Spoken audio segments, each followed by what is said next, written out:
All right. As I mentioned, when we practice mindfulness, there are 5 main supportive factors. And the 5 supportive factors are morality, listening, discussion, concentration, and the wisdom supportive factor.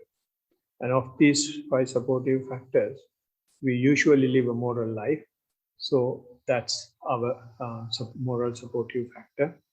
And discussion, listening and discussion. Listening is what we are doing now.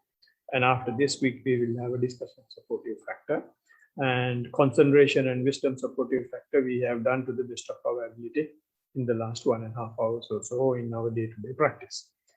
So for the listening supportive factor, what we have been discussing for quite some time is the 4 foundations of mindfulness, because that is the basic handbook for someone who is practicing mindfulness. Right. So we have discussed that in very detail, but today, since you 3 are new here, I want to give a summary as much as possible today and a little bit in the next session, so that we can bring everyone to the same footing and go further from there. So with that note, if I explain or mention, signpost what the 4 foundations are, when we are mindful, what we try to do is to be as aware as possible of our presence, right?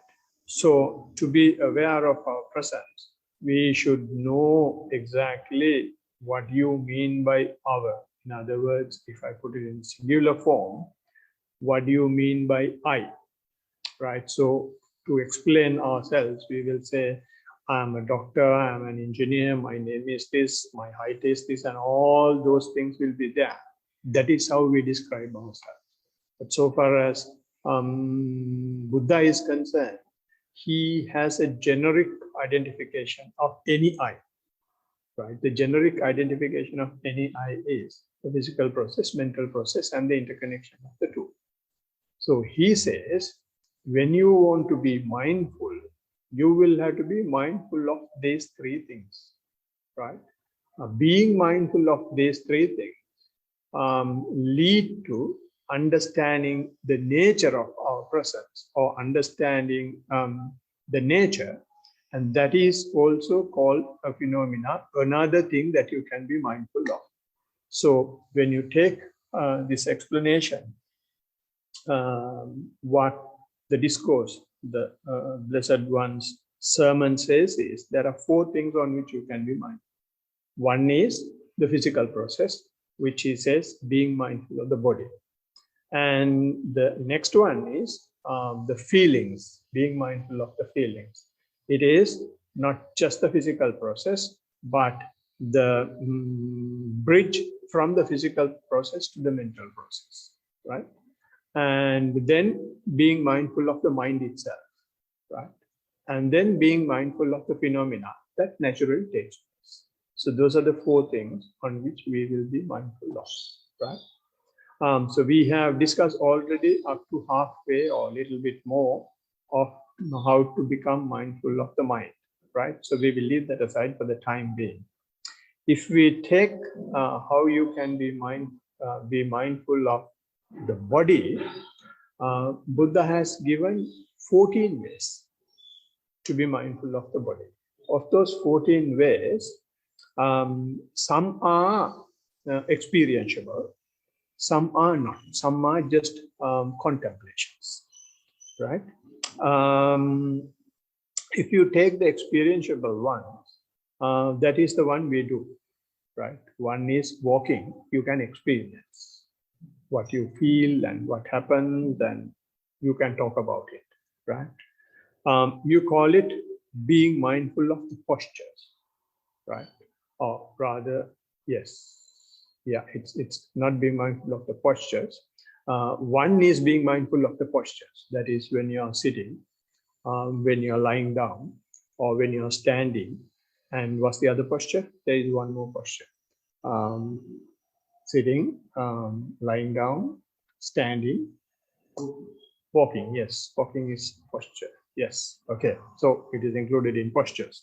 So that is something that we do. So even while sitting, you can be mindful of your sitting posture. Standing, you can be mindful of your standing posture. And lying down, you can be mindful of your standing posture. Still, you will be with your body, right? And of being mindful of the body, the main one that the Blessed One has given is being mindful of your breath, respiration, right? So the reason for that is we consider our breath as life, whether we like it or not, right? If breath is not there, is that as good as there is no person, right? So therefore, breath is life. So therefore, Blessed One says, you will have to, that is the main thing. So you become mindful of that. And when you become mindful of that, what he says is, initially you will start seeing the differences between in-breath and out-breath, right? You will say in-breath is one way, out-breath is the other way, in-breath is air going in, out-breath is air going out, those things, the things you can experience, and you will see one is cold, one is warm, and all that. So when you get closer and closer to this in-breath, then what happens is your mind gradually, which was outside, is coming closer to you, closer to your body. So when it comes to closer to your body, you don't require as much energy as necessary as was used to be to maintain the body, right? To maintain your body when you are running, when you are doing a lot of office work and other household chores, you need a lot of energy. But if you just sit and observe your breath, you don't want so much energy. So energy that is required, in other words, breath that is required will gradually be excessive. So you start without your knowledge, breathing very shallow, breathing very subtle way, right? So when the breath becomes subtle, you get even more close to your body, right? So you keep observing that. So when that happens, maybe you will not be able to see the difference between in-breath and out-breath, right? Because it is so subtle. It is just a gust of wind, right? But still you know what is going on, right? So when it becomes very subtle, and if you are still keep observing, what happens is you may feel the air that has gone into your body. Through air, what naturally happens is, because when air is going in, it goes into your body, and your mind naturally goes with air to the body. So you may start feeling the whole body, right? You may start feeling the whole body. While feeling the whole body, you will be just observing that. And when this happens, you will not see breath as such. The only thing you will know is that you are still alive, you are observing. So because of that confidence, you keep observing, even possibly when you don't feel your breath. Right? So you just keep observing, and that comes to a point where you have been observing something, and that is no longer perceivable, but still your observation continues. So in other words, matter that you have been observing has faded away, but still your observation has not. It has become even more strong, right?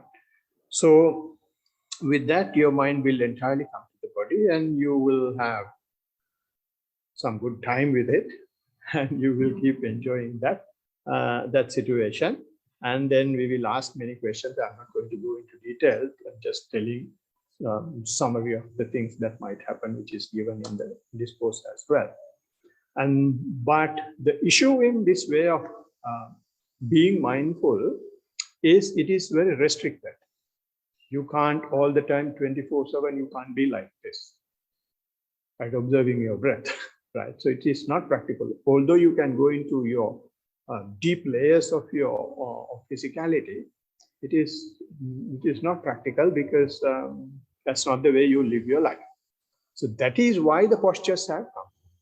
Then the Blessed One says, okay, you can't live like that. You will have to get up and walk. You will have to get up and sleep. You will have to get up and stand. You will have to get up and sit down for meal. So even then, if still you can observe your body by paying your attention to the posture. Right now, breath is not there, but you have the ability to keep the mind with your body. So use that ability to maintain the posture and to observe the posture. Right. So that is the second way, another thing that you can experience in keeping your mindfulness with the body. Now it is practical. Now it is a way of living. Right. And Buddha does not stop there. He gives another one, which is taking your mindfulness to the semi-postures. When you are standing, it is just standing. When you are sitting, it is just sitting. When you are lying down, it is just lying down, right? But what about between sitting and lying down? What about between sitting and standing up? What about going forward and coming back? What about looking left and looking right? What about looking forward and looking back? What about eating? What about taking a shower? What about brushing your teeth? What about urinating? What about defecating? All these are things that are happening in your body. When you do all these things, you can be mindful. We have gone to such an extent, there is no activity that is available in our body or nothing in our body that cannot be mindful of. So in other words, he takes to semi-postures, I call it. Because he says, when he finalized that paragraph, he says, you can be mindful in however way your body is disposed of. Right? When I'm raising my hand, I can be mindful of that. Right? Where if I stretch my hand, I can be mindful of that. Right? Muscles are moving. Right? Okay. So then, when you can bring your mindfulness to this level, it is not just mindfulness. He says it is clear comprehension. You don't just maintain your mindfulness on one thing. You are changing things. While changing, you still take your mindfulness, take your awareness with the changing object. Right? So he says that is clear comprehension. In other words, you see things as they are, without asking for one particular thing. Okay, I want this and I want to be mindful of that. No. Now the birds are flying, you are able to keep shooting. Right? So your mindfulness is so sharp, and that therefore it becomes a way of life. Okay. So up to that, you can experience. So when you go to this level of mindfulness, very dissected mindfulness, or mindfulness of the dissections of the body, I should say, what happens is you are now even more closer to your body. Right? So when you are closer to your body, you may feel heaviness, you may feel lightness. Someone was yesterday saying, with the group in Sri Lanka, last week when I was walking, I felt so soft on my feet, but this time when I was walking, I felt very heavy. Right? So those are the same thing, two sides of the same coin. You feel something light because heaviness is there. Right? If heaviness is not there, you don't feel something called light. Right? So due to one or the other reason, she has felt light on one day and on the other day it is hard. In other words, what I want to tell you is, our mind goes to the basic physical elements of our body. The basic physical elements of our body are earth, air, fire, and water. Right? These basic four elements, you don't see a river flowing in your body. You don't see some soil in your body. But the characteristics of these things are there. That is why she was saying, once it was light and the other time it was heavy. Or maybe sometimes you feel for the same earth element, you may feel it is rough and soft. That is also earth element, right? Or you may feel it is heavy, which I mentioned, right? So those are the characteristics of the earth element, right? When you take the air element, the characteristic of the air element is air element is the one that is holding things up, and at the same time, it is the one moving as well, transporting as well, right? Just to give a simple example, the entire earth is held on air. There is no hook anywhere. It is just on air mass. Similarly, our body is also like that, right? So when you take your mind into body, you may feel that something is being held, or you may feel it shaking, wavy situations as well, right? Those are the characteristics of the eye. Or you may feel heat in your body, or you may feel coldness in your body, right? Or what's the other one? Water. When your mind goes to water element, you may feel flowing. You may feel your body like slithers down. It just flows down. You have absolutely no control, right? That is how Chatu walks sometimes. and when those things come up, you have no control of yourself. And it works, it happens the way the physicality is, right? And sometimes it becomes so cohesive. Water element is the one which keeps things together as well at the same time, right? So it's the same thing, same coin, but two different sides, right? So you will not see it as fire element or air element or earth element, but you may see these characteristics. When you see these characteristics, it is even more mindful of your body. Your mind has become even more sharper to see your physical process. Okay, so 1, 2, 3, 4. Those are the 4 things that you can be mindful of body, which are experientiable. There are 10 things which are not really experientiable, but you contemplate, right? Some elements you can experience as well. And one is the repulsiveness of the body. We have, we wrap it very nicely and do all sorts of decorations to our body, right? And it is just chunk of what do you call things that we don't like wrapped in skin. Simple as that, right? What we have is basically outside hair, body hair, and then skin, nails, right? Those are the things that we have outside. What about inside? Inside is even worse, right? He has given 32 such things that we have in our body, right? Sometimes we don't really experience them as such, as earth element, as air, as fire element. But those are things that we can be, that we can contemplate upon. Those days when this discourse was delivered, people have been doing it.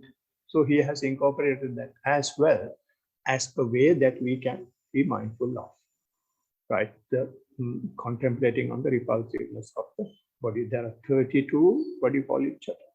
32 foulness of the body. Yeah, 32 foul parts of the body, right? There are 32 parts, and some say it is 31. We are not going to argue on that. And I'm not going to give all these 32 because if I give, you might get up and go, right? So I will have to talk to an empty room. But it's a reality. It's a reality which we have got to accept. And why he says is we should contemplate upon them is we are not going to satisfy our sense organs. We are going to understand the reality of our life. When we understand and accept the reality, that is the happiest way to live. Otherwise, what we do is, we having such repulsive things, we try to act as we know all superhuman. There is nothing superior in this body. So just to get used to that, because our mentality has been conditioned in such a way that our body is so super, right? So it has to change. That is why he has recommended that as well, as a way to contemplate or be mindful of the body. But we don't use it. The reason is it should be done under strict guidance of a teacher, because it's such a powerful technique. If you just do that alone, you might be fed up with your life, right? So therefore, we take some things that can be experienced, right? And then be mindful of that. At the same time, enjoy our life, right? And just giving these things for completeness sake. So that is the fifth one. And the ninth one are even worse. Yeah, the nine are the nine are he has given 9 stages of a decomposing body, right? 9 stages. During Buddha's time, when someone dies, that body is gone and thrown in a charnel ground, right? And then he has given what happens after 3 days, what happens after 4 days, what happens after a week, what happens after a month, what happens after a year, what happens even after 1 year, right? So what it goes from, you know, changing color to coming all these unnecessary things out, and animals coming and taking the body, and then only the skeleton is left, and then everything, flesh, everything gone from the body, and the skeleton becomes just pure white, and then after some it goes down to the earth. It is the reality, right? Monks used to go there and see those bodies and contemplate that this happens to me as well. Very strong, but we don't have such situations now. So therefore, we don't have that opportunity. Even if we have in our practice, we don't go to that extent. The reason is we are so much in sensual world, it becomes a huge shock wave if people go and do that. So therefore, while enjoying sensual world, we have experientiable four. So we use those four, right? So if I summarize this contemplation or the being mindful of the body, what he has basically done is what happens to our body from the time we are conceived in our mother's womb, which is the breath, to the time we go to the soil. Entire spectrum of the body has been covered, right? So in other words, he simply says there is no time that you cannot be mindful of your body, right? Okay. So when we try to be mindful of the body, then other part of our existence, which is the mental process, right, is not quiet, right? So when your mind goes into the body, although I have not taken that when I was explaining the body, mind will be active as well at the same time. How it will be active is basically when you sit here, right, there are plenty of time, we change our postures. Why? Because we feel some discomfort. We feel it is not easy to sit that particular way, right? And what happens there is, even without our knowledge, these elements have started acting, right? When you sit like this, and if your bottom is feeling burning, right, which means fire element is at work, right?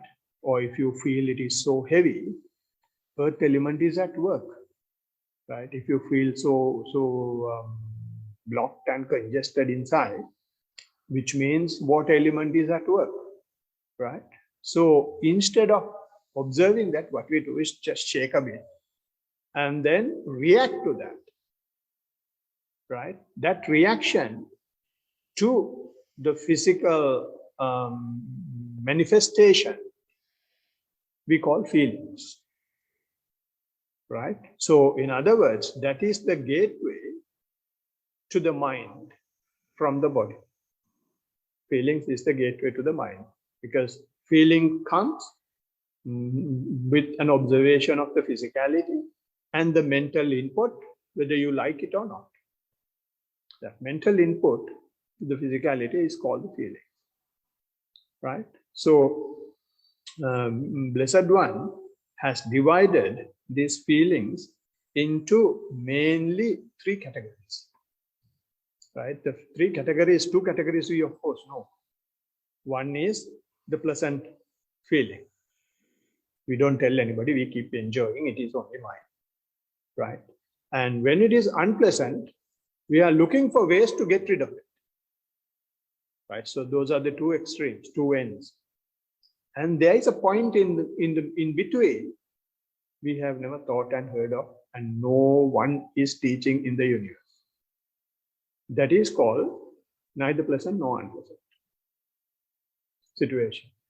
If I put in bit of mathematical terms, when you draw a curve, one side will be negative and the other side will be positive. There is a point which is called zero. To go to unpleasant, you will have to go to the end of positivity and start off the negativity, right? So what we always do in our living is we try to avoid this 0 point, because at that point there is no any hype. We are not pumped up. We always want positive, the negatives, and keep dancing all the time, right? What the Blessed One does is he asks us to be aware of this pleasant sensation and unpleasant sensation. When you become aware of this pleasant sensation, pleasant feelings and unpleasant feelings, you don't react to it. When you don't react to it, in other words, you don't indulge in pleasant sensation, you don't try to destroy and completely eliminate unpleasant sensation, you start accepting them. When you start accepting them, your attitude towards those pleasant, unpleasant feelings change, right? So because of the non-reaction, it gradually reaches to this point, which is zero, which is no pleasant, neither pleasant nor unpleasant situation, right?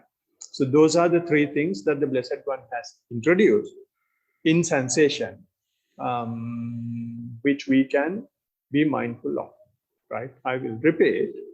These three situations, what he says is, be mindful, be aware. If you're having an unpleasant sensation, try to bear it up. When you sit, if the knee is paining, just take your mind there and keep observing it. Keep observing, because it's an opportunity for you to go further in your mind. It is definitely difficult. There's no doubt about it. Much more difficult things are yet to come.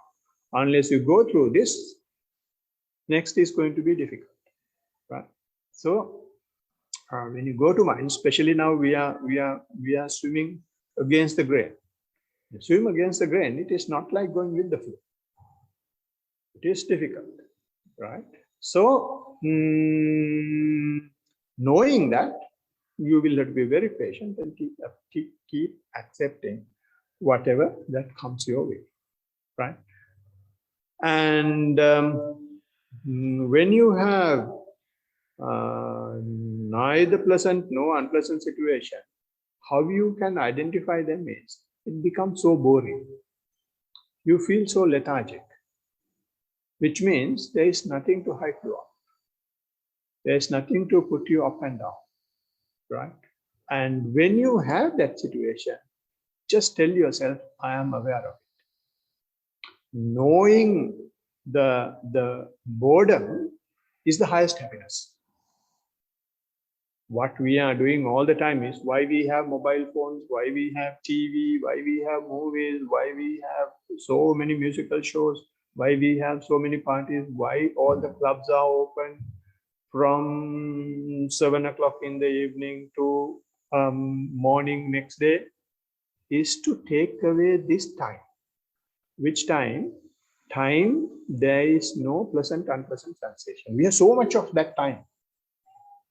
And that time has been taken by the big companies.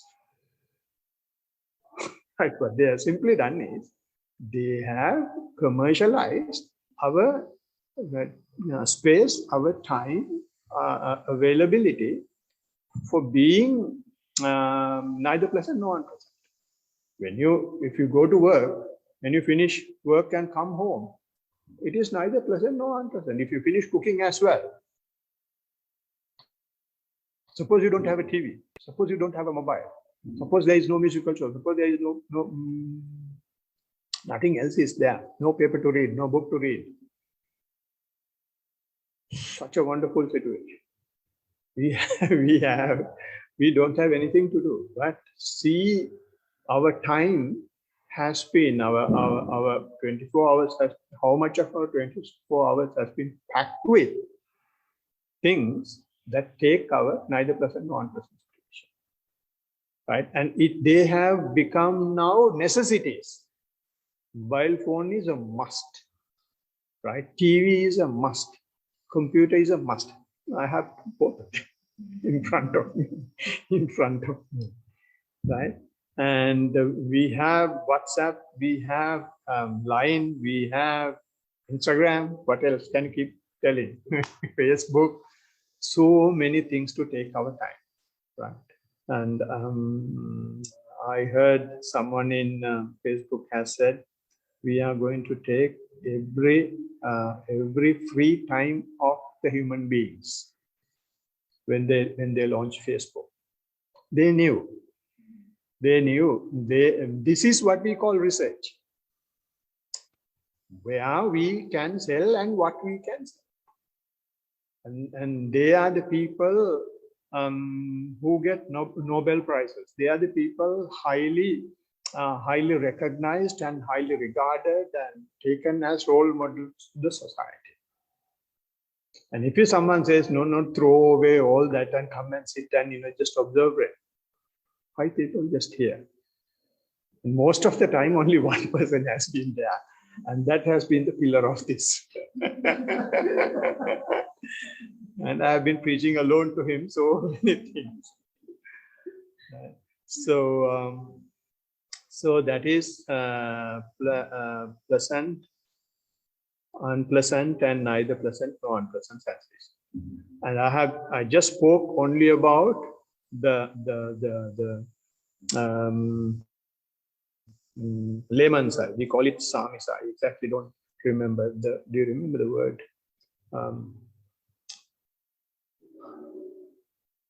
Yeah, there are 2 categories. One is 2 classes. One is the feelings that we have in our ordinary life, right? And that we call samisa feelings or samisa vedana. And worldly, right? Worldly feelings. And the other one is spiritual feelings, right? Mundane, is it? Or supramundane? Yeah, mundane and supramundane. In the spiritual world, also we have the same thing. We have sensations, we have feelings which are pleasant, which are unpleasant, which are neither pleasant nor unpleasant. Neither pleasant nor unpleasant, right? Say, for example, when you observe your breath, your mind is completely with the breath, and you have completely gone away. When you are with the breath, you are completely gone away from the sensual faculties. You don't have even the sensual thoughts. And you feel so contented with that, right? And you become so happy. And you get caught up with it. You keep enjoying that. Oh, my meditation is going so well these days. Which means it is going. You are with the object. And you enjoy that. Blessed One says, that will happen, but keep in your mind or check whether you are aware of what you are doing. Right? Whether you are aware that you are in a pleasant feeling. This is not sensual faculties or pleasant feelings coming from the sensual faculty. This is coming from the spiritual world. You have pleasant feeling and have it and be aware of it. Doesn't say get rid of it. No, have it. It naturally comes. But don't get indulged in it. Don't get lost in it. Don't get bogged down in it. Don't hide it from anybody. You be aware of it and accept that it is there. Then you have it, and it cannot overtake you. You will have the control with you. You will be the driver of that as well, right? And the other thing in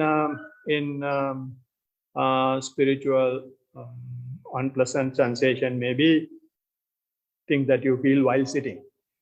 Your bottom is paining, or the knees are paining, or the spinal is paining, or something is getting blocked inside, or head is going to blow up, right? All sorts of things will happen, right? Those things come up only when you, or you may feel some whirlpool going in your tummy or coming in your chest and things like that, right? Those are very unpleasant. When the mind goes into the body, there are so much rubbish that has to be eliminated. When those rubbish are being taken out, rubbish are being pulled out, it's like uprooting a huge tree, right? So you may feel unpleasant. Blessed One says, it is something in the spiritual path. Observe that. That is what I'm training you for. So those things will happen. Keep observing, keep observing, keep observing. And once you observe, and if you are able to observe, what happens is you will go through both this pleasantness and unpleasantness, and you will come to this huge boredom again. When you come to the huge boredom, be aware of it. Don't stop. There are 10 more minutes to go to for the bell to ring. Don't just get up and go, right? That is the time, the best time of your practice. That is where you want to come. The time, the point you feel bored. Most of us, what we do is just get up and go. Or you take a deep breath, or you change the posture. Stay as it is, as still as possible, and be aware, I am completely, utterly bored now. Observe it until the boredom gets bored. Right? If the boredom gets bored, there is nothing else to bore you after that. Right? So the awareness is taking care of everything else, and it is sharpening your mental process. So that is the summary. I think I have done a bit of justice to the content in there.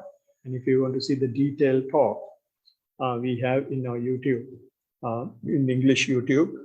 Now with this background, you can listen to it. But this has covered it basically. So that is the summary of two bases on which we can be mindful, which is the bodily mindfulness and the mindfulness of the feelings, right? And the other two is mindfulness of the mind and mindfulness of the phenomena, right? We haven't touched phenomena at all. In the next session, we will be covering the few sections that we have covered with these two. And then everyone will be on the same footing. Then we can go into detailed discussion from there on. Thank you very much for listening my boring talk.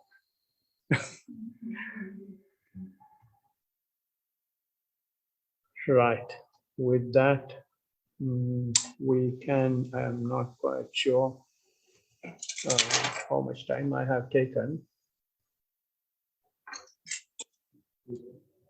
4:25. So yeah, we have about half an hour or so. For 35 minutes for a discussion if we have anything to discuss. That's the discussion. This is called discussion supportive factor. Yes, go ahead.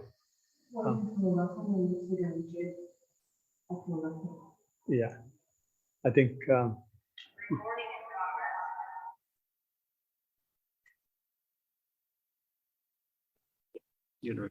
when I sit in the chair, I feel nothing. I don't feel the chair. I feel nothing.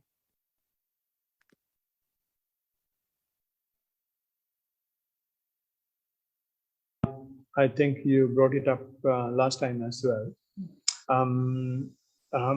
I accept that you don't feel anything, but what we will have to do in mindfulness is that's fine. Not feeling anything is fine. Just be aware of it. When you don't feel anything, just tell yourself, I don't feel anything, right? Because there is a process for us to come to that point, right?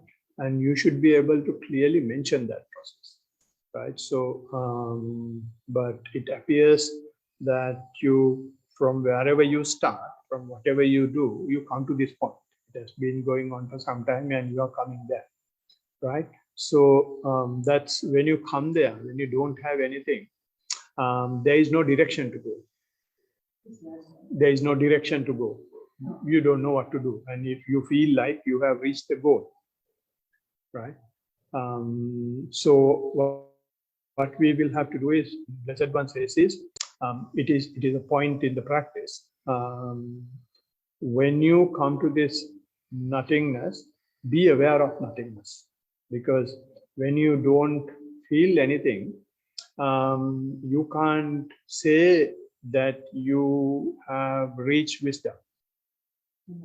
Yeah, no, what I'm saying is during Buddha's time, people have gone to those stages and they have claimed that they have the wisdom because they don't feel anything. They are not affected by the rest of the world, right? What he says is, that is not my teaching. My teaching is, you go in the society and try to be as if there is nothing outside when everything is happening, right? Yeah, so that is the challenge. That is what he's training us for, right? So to go there, you will go through this, right? You go through this and then come out from that again. To come out from that again, you will have to be mindful of the fact that you know it. Does it make sense? Is it like if I go into town, everything's wrong around, but I'm not involved with anything. I'm just walking through it all. It's like you're on a slipstream and you just keep going, and everything's busy and it just parts. It's unreal feeling.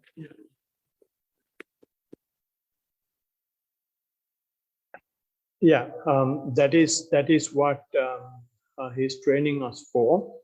And then the next thing is, you will have to tell us when you practice. That's, of course, that nothingness is getting applied outside, right? That's fine. You will have to tell us whether you can be mindful when nothing is there, or whether you cannot be mindful when nothing is there. I don't want an answer. I know it is a bit illogical, ungrammatical question.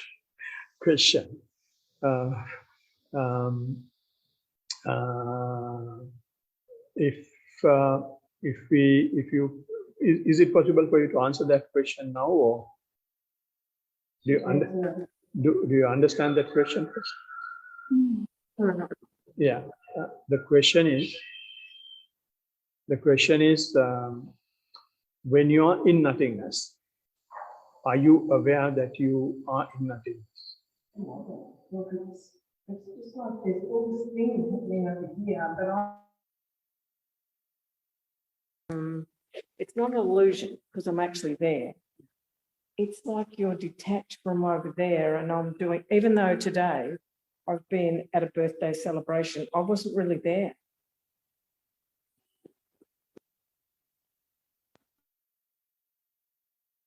My mind playing tricks with me, or it's because I didn't practice.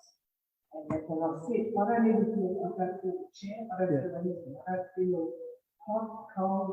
Yeah. No, what I'm trying to arrive at is, when in outside world it's fine, right? But when you sit and practice, you go to nothingness. You don't feel the chair, right? Not feeling chair is fine because it is something outside. But do you feel yourself? I can feel the breath. You feel the breath? Yeah. Okay. Feel my breath. Yes. Because if I don't feel my breath, I'm not here. Because if prana's not in your body, so that's how I feel.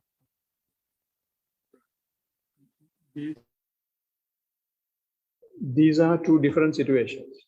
It is not that you are in nothingness, right? If you feel the breath, you are still, when you practice, if you feel the breath, there is something, right? So since there is something, we can't call it as nothingness, right? But because you are able to be with the breath and you are able to detach from other things, you are practicing the ability to move away from the physical sensual world, and you can apply that when you go outside. That's exactly what has happened, and it is a good, very good progress, because now it has become a way of life to you. Being mindful become a way of life to you, and you are always, irrespective of the crowd, irrespective of the place, you are able to be with yourself, right? But don't call it nothingness. Nothingness is a little bit more different, right? And of course, that is the way you can explain it to somebody, because mindfulness is something that cannot be put into words. The words are there to explain only things that you can get caught up in your sensual world, to our sensual fields, sensual faculties. Anything beyond sensual faculties, we are struggling to explain. So that is, I think, what is happening. And it is, the word used is the problem, but you are detaching from things because you are with the breath. So the next challenge is try and observe that breath until that becomes very, very, very subtle. Yeah. It's not gross. Yeah. Yeah. Yeah. Yeah. Don't, it is there, but just keep observing and see whether it can subside any further. If it goes down any further, if it becomes any more subtle. If it becomes subtler, let it become subtler, and you hold your mindfulness high, not the breath. Let the breath go away. But you try to be more mindful of whatever is happening. Then you're pushing another door. Ultimately, we took out what you are trying to say. I'm happy with that. Yeah. And what about when you start to see visions? I mean, I've always had pictures going through my mind from when I was little, but now they're becoming more, not abstract, more black and white, but they're outlines. They're not actually pictures as such. So it keep coming through.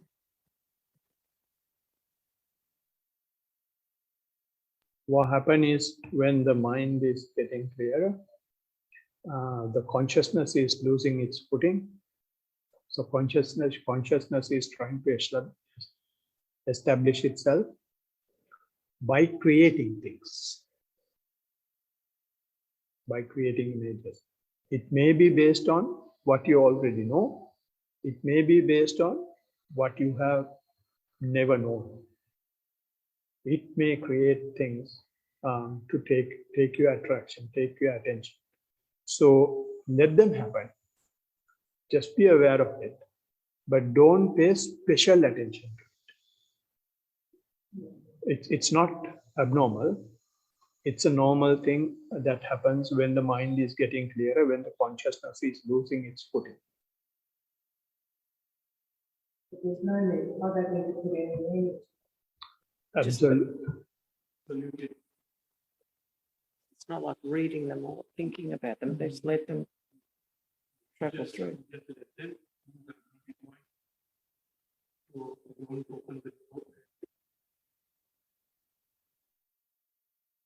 Don't open the door and take them in, right? If they came, let them go. But if you try to see details of them, then you are trying to give them some value. Just be, if they are not prominent, don't worry about them at all. If they become prominent only, just be mindful of that. Otherwise, just observe your breath. And if the breath is not there, be aware of the fact that the breath is not there. That is more sharp, advanced stage. Just another question.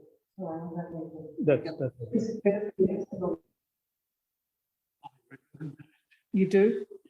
Okay, because I tried it the other day.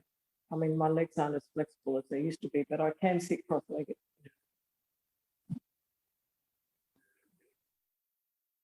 The reason for that is, then it gives you an opportunity to observe the pain.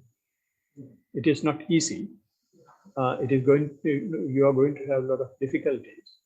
But that's what we want.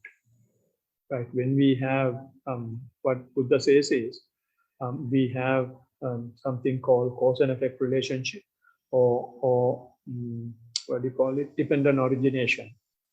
There are 12 things on which our life goes on, right? And in the dependent origination, feelings is generating craving, right? Feelings lead to craving. If you have a pleasant feeling, you try to as lick as possible, as hold it tightly as possible, right? And at the same time, when it is unpleasant, you want to kick it out as quickly as possible. Both these are called craving. Because you have a craving for one, you hate the other, right? So, what Blessed One says is, if you don't let this happen, if you observe your feelings, instead of going towards craving and the dependent origination, continuation of the dependent origination, it gives you wisdom.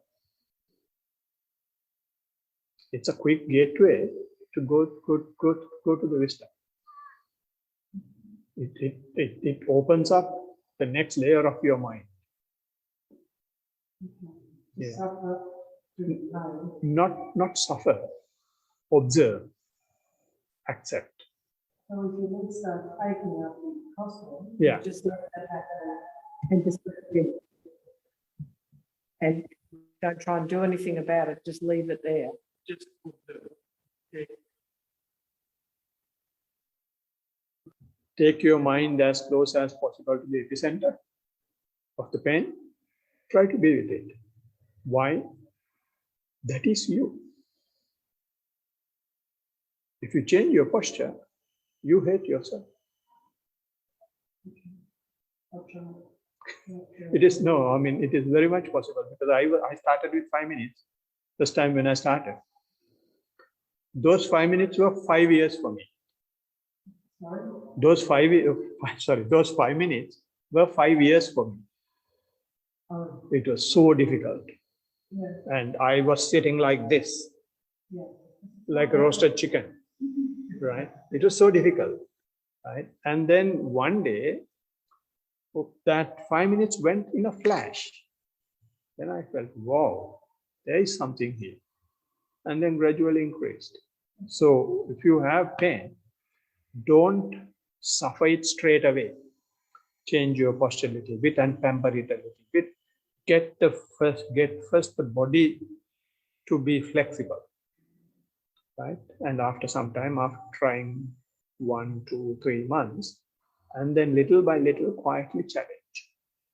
Okay, I'm not going to change for another 1 second, another 2 seconds, another 1 minute, another 3 minutes.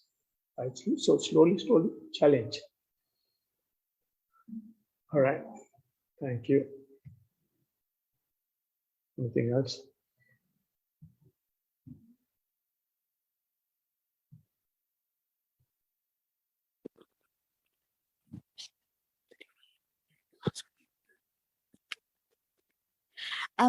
Today I was feeling like I was either going to fall forward or backwards. And so my reaction was to adjust myself and go back to my breath. But it kept on repeating.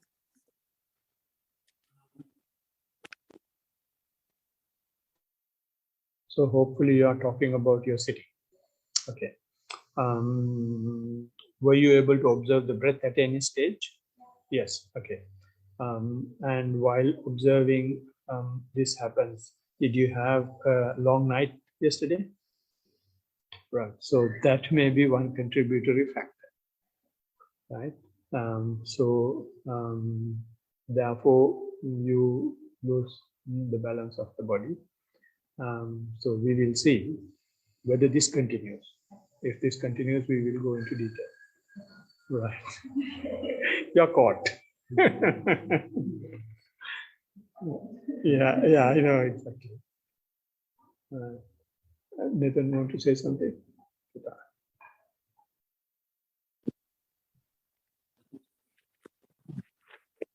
I just have a few questions. So what I've noticed with while I'm trying to observe the object while I'm walking and also while I'm sitting is like I've said, there's a movie that plays, so I let it play.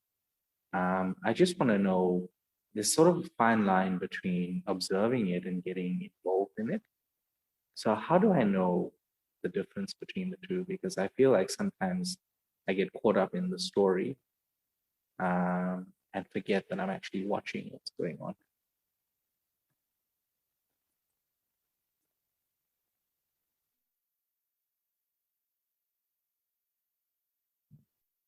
If I suggest whether you're caught up in it or whether you're observing it, you are mindful now. Because although you are caught up, you are mindful of the fact that you are caught up. Right? So therefore, you are not very much worried of being caught up, but still it is happening. So what we want to avoid is not getting caught up with those stories. What we want to try and see is whether when we are caught up, whether we worry about it. Since the mindful non-reaction is there, getting caught up is fine. So long as you don't drown in it. If you are drowned on it, it's the problem. But now you're just going with the flow.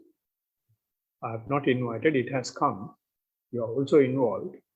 After some time, you are aware that you are involved. And once you are aware you are involved, then see what happens. If you feel that you are panicking and just looking for your breath or looking for your sensations on the feet, then you have been worried. If not, once you become aware of the fact that you're caught up, when you take your attention to the body, your mind comes to the sole of the feet without any problem, then no harm is done. And if your mind comes to the breath, then you are still untouched.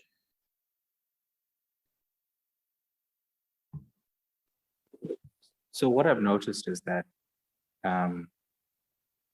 as I walk or as I sit, the story plays.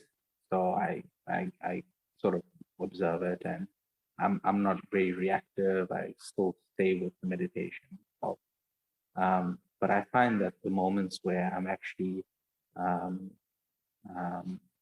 observing the object, which is like the breath or the actual walking, are few and far between as per comparison to the stories that play.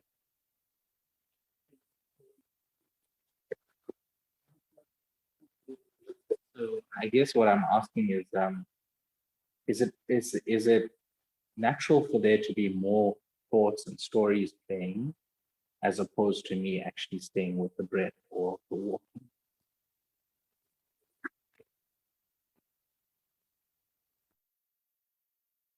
There are three scenarios basically.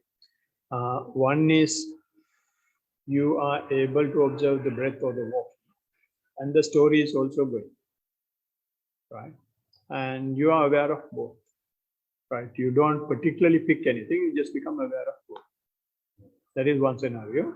So we don't try to change the world or level the world. We just go through them. So that's a better skill. The other situation is you have these disturbing thoughts or the background movie, but still you are able to be with your breath more, right? So that is also not bad. But Buddha's way is don't attach to both, right? You let both play in the background, but you move away from that. The other one is fighting between the two.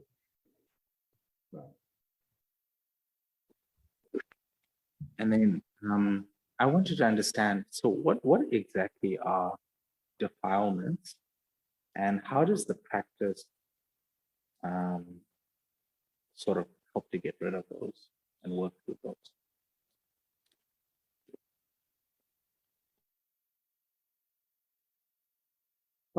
Defilements is a subjective term, right?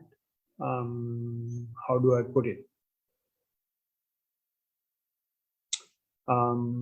Because what Buddha says is, doing anything is a defilement.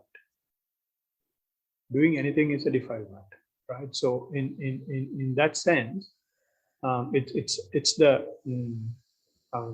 most purified state, right? But to get there, we will have to do things. Let me put it this way. Taking an example from the practice. If I take your example with your permission, when the breath becomes subtler, right? Instead of allowing it to become subtle, if you make your breath cross, it's a defilement. Because you do something, right? In defilements, we try to establish our volitional activity, mental intentional activity we are trying to establish. But if we let things go, let the breath become subtler, it doesn't matter. I just become an observer only. Then the defilements, you don't get rid of defilement, fade away. Trying to get rid of defilements is in itself is a defilement, because you are trying to do something. Right? So therefore, the Blessed One says, doing anything is, the Pali term is sabbapa passa akarana. Right? Doing anything is a defilement, is a papa. Right? So here he comes with the idea, keep observing. So this is why during Buddha's time, they were practicing all these things. They had gone to high stages, but they were holding on to them. They were intentionally holding on to them. So as a result, it became a suffering for them. It became a suffering for them. Right? What Buddha did was, he also achieved those things, and he saw the suffering, the struggle that he has got to make to hold it. Just let go and just become aware of it. So it's like, you know, a little child. Take the kite to the sky. And when the kite breaks from its thread, we just see that and smile, laugh. Right? It should be like that. If you start crying, oh, my kite is going. And if you run behind that, then the dog will bite you and you will get all scratches going through this jungles, and all sorts of things will happen. So what he says is, don't do anything. Let anything that happens happen. You just keep observing. To keep observing, you will go to the other side of life, which we have not seen so far because of our sense faculties. It is not for everybody. It is for few selected people. Even during Buddha's time, that was the case. There were so many people, and when the first sermon was given, right, from his standard, the most intelligent 5 people were there with him. Right? Only one person at least could get involved in the vibration of what he was telling. And beings living in other realms, right? There are realms above human realms, and they heard, they understood, they started shivering. Because Buddha says all these are impermanent, right? And because they have been living for such a long time, they thought they are permanent. And everyone has started shivering. And that happens to us. When the breath becomes subtler, we start shivering. You may start shivering, and if those things happen, don't worry much. Ask them to come. Don't worry much. It's a usual thing.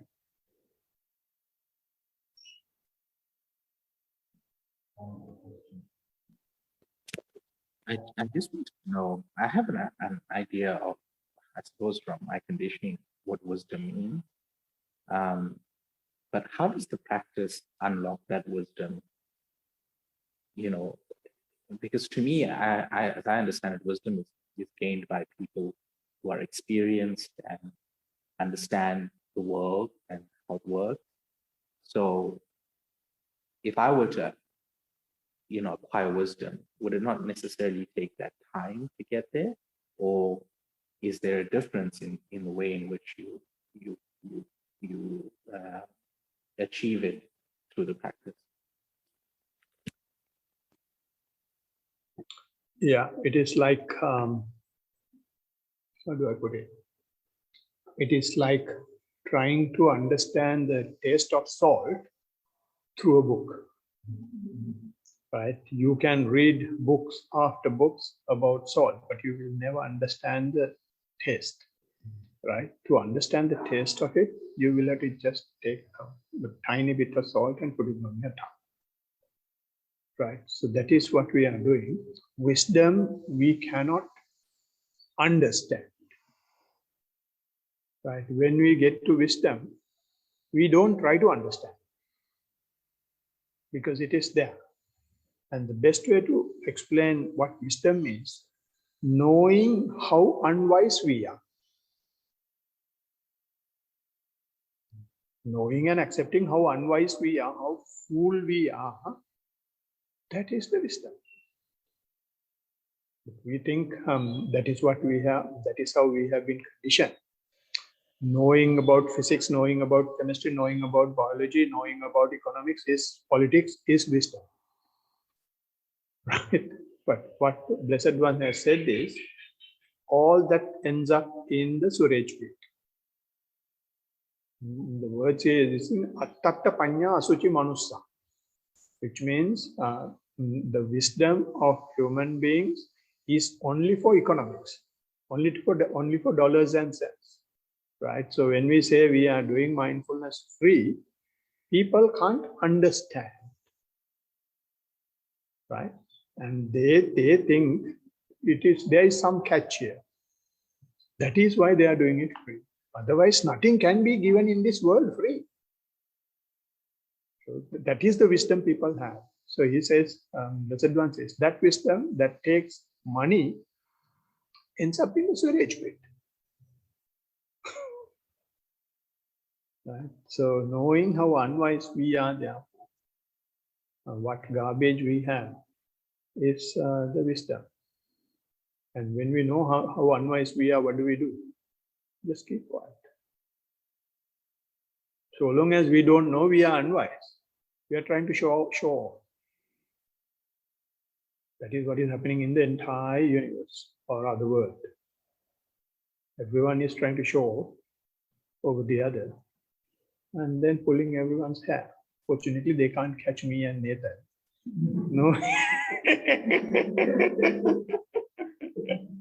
All the ladies are hot and Leanne is bit safe.